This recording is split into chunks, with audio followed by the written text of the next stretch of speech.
La première des qualités d'un ingénieur du son, que ce soit pour le studio ou pour la scène, c'est d'abord l'écoute. Il faut écouter parce que nous sommes comme des convertisseurs. Hello RDI Découverte, moi c'est Oubda Eliezer, ingénieur du son à Hope Music.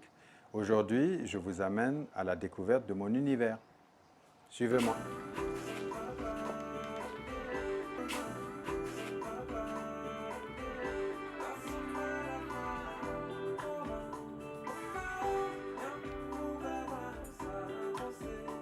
Le studio Hope Music est un studio qui est vraiment spécialisé dans la musique live et dans tout ce qui est mixage de musique, mastering, édition volontaire. Nous ne faisons pas de programmation, mais il nous arrive de mixer des albums programmés que dans ce cas nous travaillons en partenariat avec des structures de la place ou des structures d'ailleurs.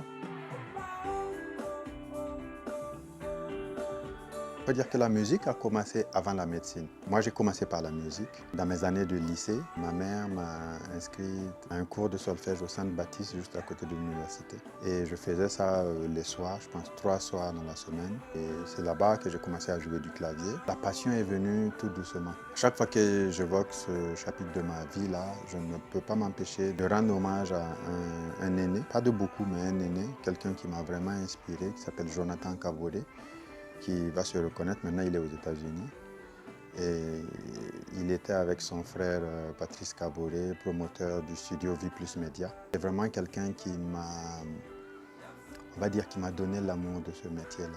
C'est vraiment la passion de la musique. Après, quand je suis allé en médecine, parce que moi j'ai eu mon bac très jeune et la famille espérait que je sois médecin. Malheureusement, c'était le choix de la famille. Et en fait, pour des raisons personnelles, je n'ai pas continué en médecine. Et je suis allé au Mali avec des amis vidéastes, Alphonse, Alpha Okuldi et Moussa. Donc eux, ils partaient pour un projet de vidéo et moi, je les accompagnais juste comme ça pour faire un mois ou deux et revenir. Et moi qui les ai accompagnés, eux, ils sont revenus et moi, je suis resté là-bas. Et c'est comme ça que voilà, commence, on va dire, ma carrière en tant qu'ingénieur du son. On commence dans un home studio, après on est contacté par des studios plus grands. Et le studio plus grand fait que vous rencontrez de plus en plus d'artistes, beaucoup plus connus, beaucoup de grands artistes qui n'ont pas la notoriété. C'est comme ça que j'ai rencontré de grands noms de la musique. Petit à petit, cette expérience s'est transférée du studio à la scène. Parce que les artistes, au bout d'un moment, le confort dans lequel ils étaient au studio, ils ont voulu l'avoir sur scène. Donc c'est comme ça que moi, j'ai été amené à aller sur scène avec certains des artistes que j'ai enregistrés en studio.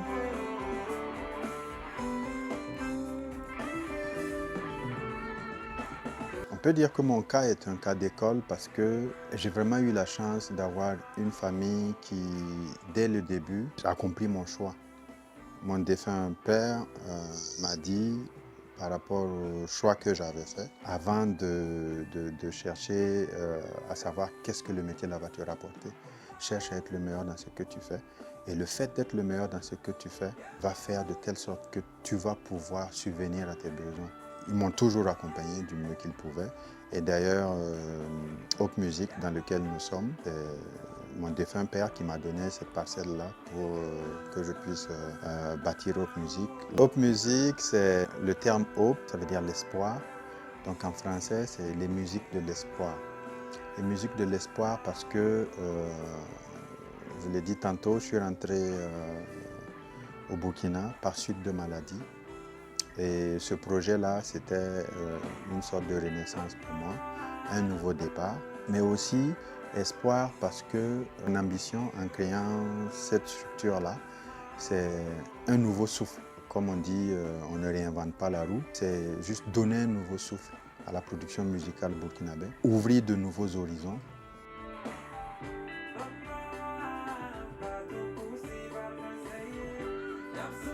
Sans trop me tromper, la première des qualités d'un ingénieur du son, que ce soit pour le studio ou pour la scène, c'est d'abord l'écoute. il faut écouter. Parce que nous sommes comme des convertisseurs. Nous recevons des émotions et le but, c'est de le transmettre au grand nombre. Sur une scène, nous allons recevoir ce que les musiciens produisent et nous allons essayer de retranscrire ça pour le public qui est venu pour écouter. Et en studio, c'est pareil. L'artiste, il arrive avec ses compositions, avec sa musique et nous devons retranscrire l'émotion que cette personne-là veut donner à travers sa chanson. C'est vrai qu'il peut arriver qu'on ait des connaissances techniques, mais il faut toujours qu'on se rappelle que ces connaissances techniques-là sont au service de l'art. Et la personne qui nous apporte cet art-là, c'est l'artiste en question. Le but, pour moi, pour un ingénieur du son, c'est de faire de telle sorte qu'on ne ressente pas l'aspect technique dans le rendu de l'art. Qu'un artiste qui a envie de faire pleurer, qu'il puisse le faire comme s'il était en contact direct avec le public.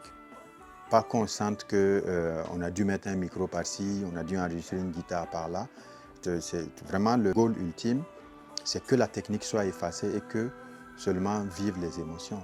Comme par exemple Kouny qu'on écoutait tout à l'heure, qui parle de sa mère, parce que dès qu'il est venu et qu'il a chanté cette chanson-là, moi ça m'a touché et je lui ai demandé c'est quelque chose que tu as vécu, parce que je trouve que tu vois, quand il chante, le truc le touche, il ferme les yeux, tu sens que c'est quelque chose qu'il a vécu.